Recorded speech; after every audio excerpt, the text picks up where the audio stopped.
பிரவின் இன்ஜினியரிங்க்கு வரவேற்கிறோம். இன்று பாய்லர் எவ்வாறு இயங்குகிறது, தொடக்கத்திலிருந்து நிறுத்தம் வரை நாங்கள் உங்களுக்கு காண்பிப்போம்.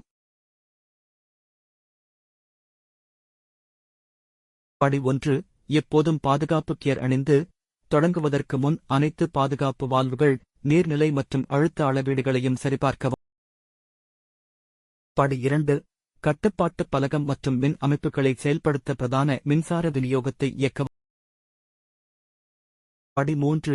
எரிபொருள் விநியோக வால்வை திறந்து, எரிப்புக்கு போதுமான எரிபொருள் அழுத்தம் இருப்பதை உறுதி செய்யவும். படி 4. பாய்லரை சாதாரண நீர் மட்டத்திற்கு நிரப்ப நீர் பம்பு அதாவது ஃபீட்வாட்டர் பம்ப் ஐ தொடங்கவும். படி 5. பற்றவைப்பு வரிசையைத் தொடங்குங்கள், இது பர்னரை ஒளிரச் செய்து தண்ணீரை சூடாக்கத் தொடங்குகிறது. படி 6. அழுத்தத்தை கண்காணிக்கவும், ஓட்டின் உள்ளே தண்ணீர் கொதிக்கும் போது நீராவி உருவாகத் தொடங்கும். படி 7. முழு அழுத்தத்தை அடைந்ததும் செயல்முறை நீராவியை வழங்க நீராவி வெளியீட்டு வால்வை படிப்படியாகத் திறக்கவும். படி 6. அழுத்தத்தை கண்காணிக்கவும், ஓட்டின் உள்ளே தண்ணீர் கொதிக்கும் போது நீராவி உருவாகத் தொடங்கும்.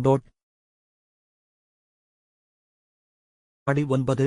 அணைக்க முதலில் பர்னரை அணைக்கவும், பின்னர் நீராவி வெளியீட்டை மெதுவாக மூடவும். படி 10.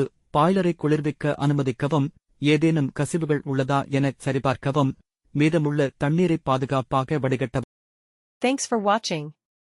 For boiler erection, spares, and servicing, trust Prawn Engineering with 39+ years of experience.